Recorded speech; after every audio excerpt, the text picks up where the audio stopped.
Número da camisa do Matias Vinha, movimentações importantes no Flamengo, bastidores, finanças e muito mais. Antes, deixa eu só me apresentar. Me chamo Jorge Nicola, jornalista esportivo, e o objetivo por aqui é deixar você por dentro de tudo que está rolando com o seu clube do coração. Para não perder nada, aperta o botão vermelho de inscreva-se, ative todas as notificações, também deixe seu like. Combinado? Bora começar o vídeo com aquele tradicional giro de notícias, tem muita informação importante. A primeira delas, Matias Vinha, novo reforço do Flamengo, vestirá a camisa 17. Um anúncio aconteceu de forma oficial pelo próprio Fla nessa sexta-feira. Esse número pertencia ao Matheus Gonçalves, o meia topou liberá-lo para o lateral uruguaio.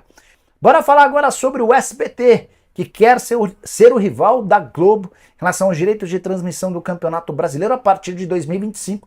Passa a valer um novo contrato. O contrato atual da Globo se encerra no fim desse ano. Importante contar que a emissora do Rio de Janeiro já fechou com os clubes da Libra, alguns dos clubes mais populares do país, mas ainda restam 10 ou 11 clubes que pertencem ao Forte Futebol que estão sem nenhuma emissora fechada. O SBT, em parceria com a Warner Bros., fez proposta oficial para a Liga Forte. Há também a concorrência de outras 5 empresas, incluindo a Globo. Sem que tiver qualquer novidade sobre esse tema, conto para vocês. Combinado? Bora falar sobre mudanças no Flamengo. Elas começaram a partir da ida de Juan para a CBF. O ex-gerente técnico do Flamengo aceitou o convite da Confederação Brasileira de Futebol e desencadeou uma série de outras mudanças. Luiz Carlos, que era o gerente das categorias de base, acaba de se tornar o gerente do time profissional. A avaliação do trabalho dele é bastante boa. E aqui vem uma novidade importante. Gabriel Skinner, primo do BAP, foi demitido pelo Flamengo. Ele era supervisor de futebol do Fla desde 2019 e só se manteve durante todo esse período como funcionário do Flamengo, apesar do trabalho bastante ruim, porque era primo do BAP, um dos homens mais importantes dentro da hierarquia do Flamengo e até bastante tempo atrás, braço direito do presidente Rodolfo Landim. Nicola, mas como é que o primo do BAP foi mandado embora? O que isso significa? O que isso representa? Pode significar uma separação entre Landim e BAP. Você sabe que o Landim é presidente somente até o fim desse ano e o BAP tinha a intenção de ser o candidato à presidência pela situação. Ao que parece, essa situação não será disponibilizada para o BAP. Rodrigo Dunche é quem deve ser o candidato da situação. O BAP rompeu com o Landim e acabou sobrando para o Gabriel Skinner, que tinha a fama de sair para baladas com jogadores, algo nada aceitável para um supervisor de futebol. E aí, só para arrematar, Fabinho Soldado era outro membro desse departamento de futebol que deixou recentemente o clube de gerente do Flamengo no time profissional. Ele virou executivo de futebol do Corinthians. Na minha opinião, o Flamengo precisa ter um executivo de futebol de primeira linha, um dos melhores do mercado. O Flamengo não busca os melhores reforços, precisa ter também um executivo de futebol de primeira linha, mas não tem sido assim há bastante tempo. Bora mudar de assunto e falar sobre Alexandro, lateral esquerdo dos mais interessantes, 33 anos de idade, vive os últimos meses de contrato na Juve, a Juventus. O vínculo se encerra em junho e ele já pode assinar um pré-contrato. Queria contar para vocês que o Alexandro tem ou passou a estar na mira do Internacional de Porto Alegre.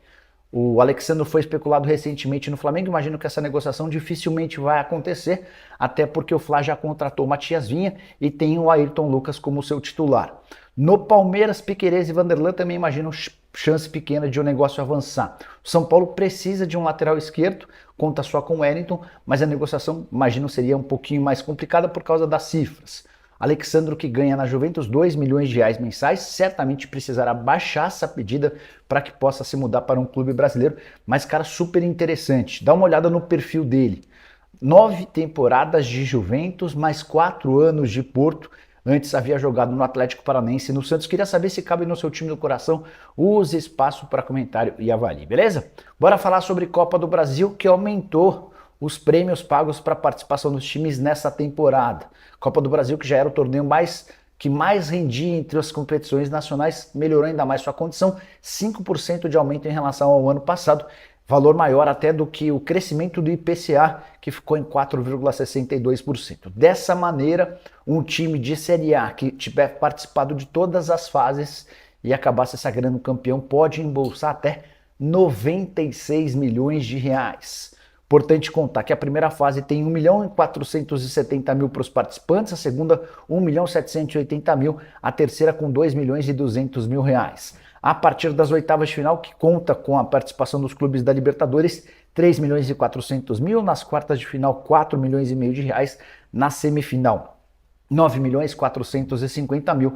O título de campeão, a vitória na final, vale 73 milhões e meio de reais, já aquele que ficar com vice-campeonato fica com 31 milhões e meio de reais. Bora falar agora sobre novidades em relação a contratações e saídas no Flamengo. Rubro-negro que venceu Volta Redonda por 3-0 nesse sábado, Campeonato Carioca, gols de Gabigol, Pedro e Ayrton Lucas. Depois do jogo, o Marcos Braz concedeu uma entrevista e atualizou sobre uma série de coisas. Começou falando sobre Igor Coronado. Disse o seguinte, abre aspas, 0. Não tem nenhuma negociação. Até em respeito ao jogador, não é que seja chance 0. O que eu falei é que não tem nenhuma negociação em curso e nunca se iniciou qualquer papo, fecha aspas. É bem verdade também, preciso acrescentar, que o Matheus, o filho do Tite, concedeu entrevista depois da partida e admitiu que havia procurado o Igor Coronado enquanto ele ainda defendia o Al Ittihad. Sobre Léo Ortiz, zagueiro que pertence ao Red Bull Bragantino, jogou pelo Bragantino e fez gol no empate 1-1 contra o São Bernardo. Segundo gol dele no Campeonato Paulista, Pedro Caixinha disse que não abre mão da permanência do atleta. Por outro lado, o Marcos Braz respondeu que há uma diferença grande entre o que pede o Bragantino e o que oferece o Flamengo. A negociação ainda não está fechada. Só para completar, Mateuzinho e Thiago Maia. O Mateuzinho, a tendência é que os dois saiam, o Mateuzinho para o Corinthians, o Thiago Maia para o Internacional. E o que o Braz disse sobre eles, eu acredito que as coisas irão acontecer e aposto ainda que o Mateuzinho saia um pouquinho na frente do que o Thiago Maia. Isso se dá, porque entre Corinthians e Flamengo já está tudo certo em relação ao Mateuzinho, falta apenas a garantia bancária. Em relação ao Thiago Maia, o Flamengo ainda pede um pouco mais de dinheiro ao Internacional. Vídeo, como vocês sabem, com informações do Flamengo, é sábado de carnaval, mas o bloco do Flamengo passou e passou bonito lá no Maracanã. O Flamengo venceu Volta Redonda por 3-0. E também vamos falar sobre a entrevista coletiva de Tite, que deu o que falar, e também Marcos Braz abrindo o jogo, falando sobre Léo Ortiz, Igor Coronado, se esses dois têm condições de chegarem ao Flamengo, saídas de Mateuzinho, saída de Thiago Maia, muita coisa para a gente abordar no vídeo de agora. Então peço para vocês ficarem super atentos e ligados. É carnaval, mas o canal Vene Casagrande não para. É o seguinte, o Flamengo venceu o Volta Redonda por 3-0. O Flamengo começou com um time alternativo, digamos assim. O De La Cruz sendo o único responsável pela armação das jogadas. Eu particularmente gostei da estratégia do Tite em dar ritmo de jogo a alguns atletas. O goleiro Matheus Cunha botou o ataque novamente, Bruno Henrique, Gabigol, Luiz Araújo. Luiz Araújo novamente fazendo uma boa atuação, Gabigol marcando gol, Bruno Henrique sendo ativo no ataque.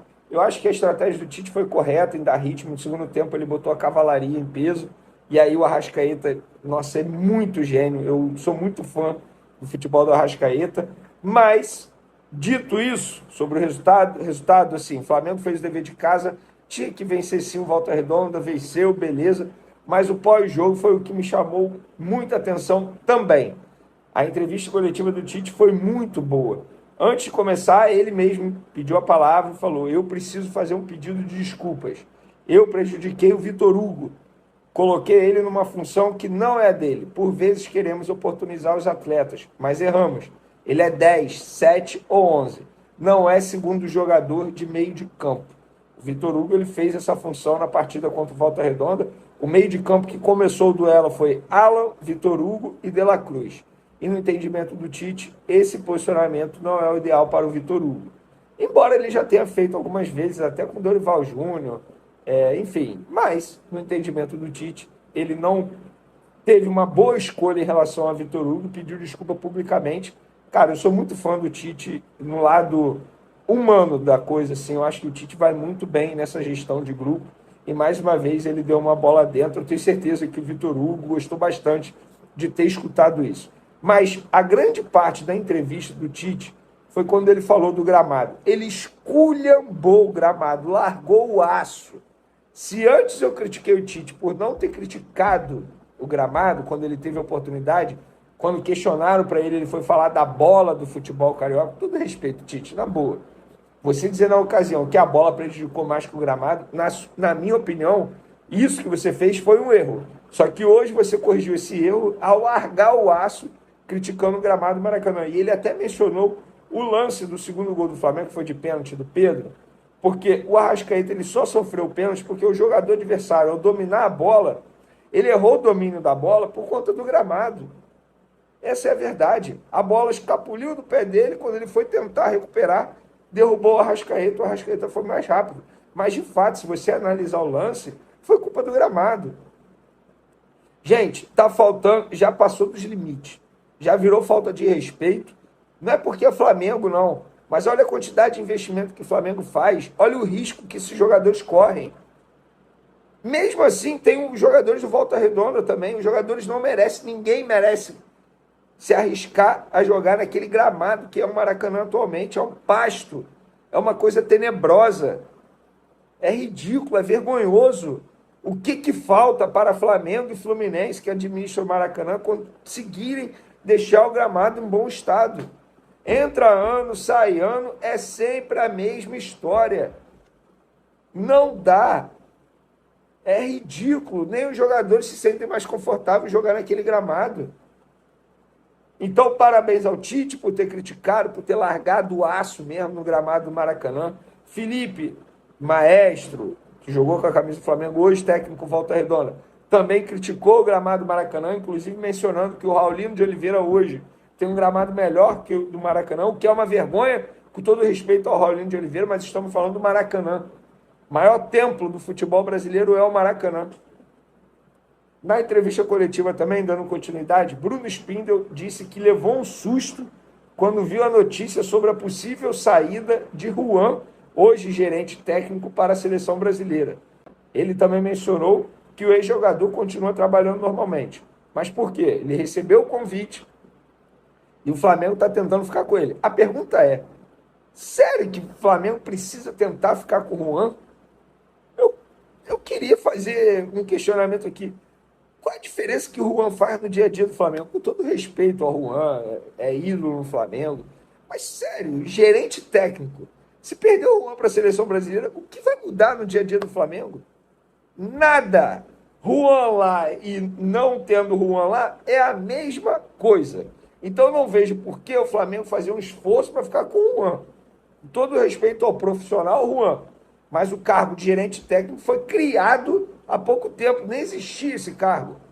Inclusive o Flamengo parece um banco, é gerente para tudo qualquer lado. Mas vamos dar continuidade aqui. É o seguinte, após o jogo, Marcos Braz deu entrevista à Zona Mista para alguns jornalistas. Ele foi questionado sobre Léo Ortiz, Igor Coronado, renovação de Gabigol, Mateuzinho, Thiago Maia, e ele abriu o jogo. Inclusive, Marcos Braz estava até sumido, mas hoje botou a cara. Ele foi questionado sobre a renovação de Gabigol, ele disse, vai ser resolvido na hora que for possível. Tenho certeza absoluta que com um bom tom para Gabigol e para o Flamengo.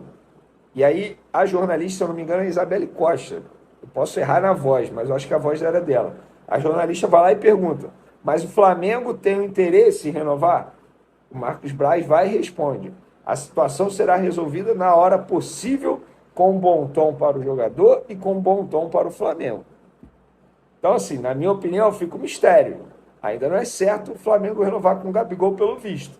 O Flamengo vai fazer tal como fez com outros jogadores no passado recente. Com Everton Ribeiro, com Bruno Henrique. Vai esperar, vai ganhar com o tempo, e é isso. Sobre Mateuzinho e Thiago Maia, ele foi questionado. E ele falou o seguinte, sobre as saídas, né? Mateuzinho para o Corinthians, venda, e Thiago Maia para o Internacional, também venda. E ele respondeu, eu acredito que as coisas irão acontecer e acredito ainda que o Mateuzinho ainda sai um pouquinho na frente do que está o Thiago Maia. Óbvio, já existe acordo de valor, já existe acordo forma de pagamento. O acordo que ainda não tem é o percentual da multa caso o Corinthians atrase o pagamento da parcela. O Flamengo pediu 25%, o Corinthians não aceitou e eles estão negociando isso agora. Outra coisa que foi pauta na entrevista coletiva do Tite, o Matheus Bach, que é o auxiliar do Tite, ele foi questionado sobre Igor Coronado, porque o empresário do Igor Coronado disse que o Matheus ligou para o Igor para sondá-lo a respeito da situação dele, e ele foi questionado, o Matheus foi questionado sobre isso na entrevista coletiva, e ele disse o seguinte, A gente acompanhou no ano passado diversos campeonatos no momento em que estava off. Deixou claro para a direção a nossa ideia de contratação e a gente tem que estar aberto para oportunidades que a gente acredita que possam agregar ao elenco, que possam vir e competir. A gente tem noção que as datas FIFA podem machucar a equipe. Nesse cenário, eu tive um contato com ele para saber a ideia dele e como estava a situação. Depois disso, foi conversado com a direção. E aí, o Marcos Braz foi questionado sobre isso. E ele disse, 0, não tem nenhuma negociação. Até em respeito ao jogador, não é que seja chance 0. O que eu falei é que não tem nenhuma negociação em curso. Porque falar em chance 0 é de respeito com o jogador. Então, assim, eu estou falando que não tem nada em curso com esse jogador e nem nunca se iniciou. Exatamente o que a gente já havia comentado aqui, que o Flamengo não tem interesse na contratação do Igor Coronado nesse momento e o Corinthians está muito próximo de acertar a contratação desse jogador. Sobre Léo Ortiz, Marcos Braz foi questionado se ainda existe a chance de contratação desse atleta. Inclusive, enquanto eu gravo esse vídeo aqui, o Léo Ortiz está em campo pelo Red Bull Bragantino como titular. É muito ruim sempre ouvir essa novela envolvida. Não é novela, são números grandes e números que a gente precisa analisar se são pertinentes. O detentor do jogador quer um determinado valor. O Flamengo entende que precisa pagar um outro valor e a gente continua em negociação. Se um dia quem está vendendo entende que não tem que mais ficar nessa negociação ou quem está comprando nem precisa mais estar dentro dessa negociação, se para. Por enquanto é isso. Então não tem novela. Se tem negociações responsáveis e transparentes, em que às vezes tem que ter um pouco mais de paciência. O bom sempre, e eu sempre falo isso, é ter entregue ou entregar ao técnico no primeiro dia todos os jogadores. Às vezes não é possível, a janela ainda está aberta. Pertinente ainda de fazer algumas contratações. E é isso que o Flamengo está tentando se reforçar. Ainda mais do que se reforçou até agora para essa temporada de 2024. Então tá aí, Marcos Braz deixando muito claro que o problema com o Léo Ortiz é dinheiro. O Bragantino pede uma coisa, o Flamengo quer pagar outra. E eu avisei para vocês que não tinha nada encaminhado aí, como a imprensa paulista noticiou. Não tem nada perto de acontecer. Continua a mesma coisa. Beleza, galera? Espero que vocês tenham gostado do vídeo. Então é isso aí, rapaziada. Ficamos com um giro de notícias do Flamengo, informações atualizadas aí de mercado da bola, né? E vai ter explicações aí pra gente aí nos próximos vídeos. E o que acontece é o seguinte: Alexandre, lateral aí da Juve, né? Que está aí perto de acabar o seu contrato lá com a Juventus. Seria uma boa opção vir aí pro Flamengo, mas não vai vir, porque o Flamengo já tem jogadores já específicos para essa área. E vamos ficar aí na atividade, né? Sobre a questão aí do nosso querido clube, que tá para chegar aí muito em breve aí reforços e contratações. Vamos ficar aí na atividade. Lembrando você, se você quiser participar do grupo do Telegram, que é totalmente de graça, o link vai ficar aí no comentário fixado. Você pode comentar ali à vontade sobre tudo que você pensa do Flamengo, tá bom? E a gente pode palpitar, valendo dinheirinho, a gente posta valendo dinheiro, valendo uma grana. Valendo um dinheirinho, mas é de graça. É só você clicar aí no link aí, você direcionado pro Telegram. Lá tem um grupo, toda vez que tiver jogo do Flamengo a gente faz o palpite. Quem acertar o palpite aí for o primeiro a comentar, leva um dinheirinho pra casa. Valeu?